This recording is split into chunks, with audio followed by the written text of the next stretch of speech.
अस्सलाम वालेकुम viewers, welcome to my channel latest fashion ideas. Viewers, आज की इस वीडियो में हम डिस्कस करेंगे कि किस तरह से हम अपने आईब्रोज़ को बहुत तेज़ी से बढ़ा सकते हैं, घना कर सकते हैं। तो व्यूअर्स, इस वीडियो में हम डिस्कस करेंगे कि आईब्रोज़ को किस तरह हम नेचुरली विदाउट एनी केमिकल तेज़ी से 2-3 दिनों में ही तेज़ी से घना कर सकते हैं और बड़ा कर सकते हैं। क्योंकि जो थिक आईब्रोज़ हैं आजकल वो ट्रेंड में है। पहले बहुत बारीक पेंसिल आईब्रोज़ का ट्रेंड हुआ करता था, लेकिन अब ऐसा कोई ट्रेंड नहीं है। अब थिक आईब्रोज़ अच्छे लगते हैं। थिक आईब्रोज़ जो हैं ये हर किस्म के मेकअप के साथ अच्छे लगते हैं और थिक आईब्रोज़ हमारी पर्सनैलिटी को एक ख़ास जो है अट्रैक्शन देते हैं। हमारा फेस अट्रैक्टिव लगता है और बहुत ज़्यादा प्रोमिनेंट होते हैं फेस पे और अच्छे लगते हैं। व्यूअर्स, इस रेमेडी की तरफ बढ़ने से पहले प्लीज़ मेरे चैनल को सब्सक्राइब कर लें। मेरी वीडियो को लाइक, शेयर और कमेंट करना बिल्कुल मत भूलिएगा।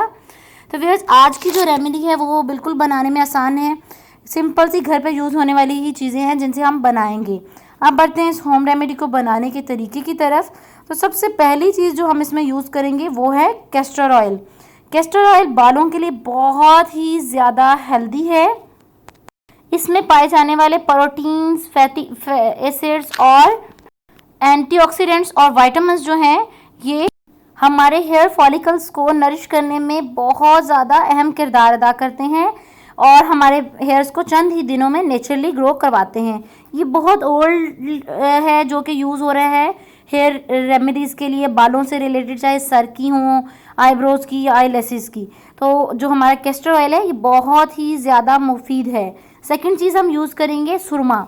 किसी भी अच्छी कंपनी का सुरमा ले लें। बेहतर हो अगर आप पत्थर की फॉर्म में मिलने वाला सुरमा लेकर उसको अच्छी तरह से करके पीस कर और पाउडर बना लें, वो इसमें यूज़ करें। अब बढ़ते हैं रेमेडी की तरफ कि इसको हमने बनाना कैसे है। तो हमने क्या करना है कि 1 चम्मच हमने सुरमा लेना है, खाली सुरमा कोशिश करें, और उसके अंदर हमने कैस्टर ऑयल जो है 1/4 चम्मच डाल के उसको अच्छी तरह से मिक्स करना है। अब देखेंगे इसकी जेल बन गई है, अच्छी सॉफ्ट सी जेल बन गई है। बहुत ज़्यादा सॉफ्ट भी नहीं होनी चाहिए कि जो मेल्ट होके नीचे को गिरे, जो ठहर रही हो अपनी जगह पे। आप समझिए कि जिस तरह हमारी काजल की जेल होती है इस तरह की हमने जेल बनानी है। सुरमे के अंदर इतना कैस्टर ऑयल ऐड करना है कि वो काजल की तरह की जेल बन जाए। जब वो जेल बन जाए तो हमने क्या करना है कि उसको कंटेनर में, किसी भी साफ़ सुथरे कंटेनर में उसको हमने स्टोर कर लेना है। किसी हम बाउल वगैरह में भी डाल के रख सकते हैं। तो सोने से पहले हमने उसको आईब्रो ब्रश की मदद से या किसी भी मेकअप ब्रश की मदद से नीटली आईब्रोज़ पे लगाना है। क्यों कह रही हूँ ब्रश से? इसलिए क्योंकि कि जहाँ जहाँ लगेगा वहाँ इंशाल्लाह बहुत जल्द 1-2 दिनों में ही बाल निकलने लग जाएंगे। तो हम नहीं चाहते कि हमारे आईब्रोज जो हैं वो रफ़ निकलें और बिल्कुल झाड़ियों की तरह इधर उधर फैले हुए निकलें, बल्कि हमने कोशिश करनी है कि खूबसूरत सी शेप में ये सुरमा लगाएं। फिर उसी खूबसूरत शेप में हमारे इंशाल्लाह आईब्रोज निकलेंगे और हमें उनको नीट करने की ज़रूरत नहीं पड़ेगी। तो यार, ब्रश की मदद से हमने इसे खूबसूरती से जो शेप हम चाहते हैं, जो डिज़ायर्ड शेप है हमारी, उसमें हमने लगा लेना है और इसको हमने ओवरनाइट लगा रहने देना है। अगर आपको लगता है कि रात को आपको फेस या आंखें मलने की आदत है तो आप इसको 1 घंटा लगा रहने दें और उसके बाद मेकअप रिमूवर से रिमूव करके अच्छी तरह से फेस वॉश कर लें। ओवरनाइट लगा रहे तो बहुत अच्छा है। इस बात का ख्याल रखना है कि इसको आपने रेगुलरली यूज़ करना है और रेगुलरली यूज़ करने से इसके बहुत अच्छे फ़ायदे आपको जल्द अज जल्द देखने को मिलेंगे। इसका कोई साइड इफ़ेक्ट नहीं है।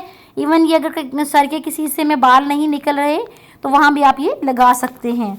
ये बहुत ही ज़्यादा इफ़ेक्टिव रेमेडी है, हर एज के लोग लगा सकते हैं। इवन न्यू बॉर्न बच्चों को भी ये रेमेडी अगर लगा दी जाए तो पूरी एज के लिए उनकी खूबसूरत से आईब्रोज, शेप्ड आईब्रोज हम बना सकते हैं।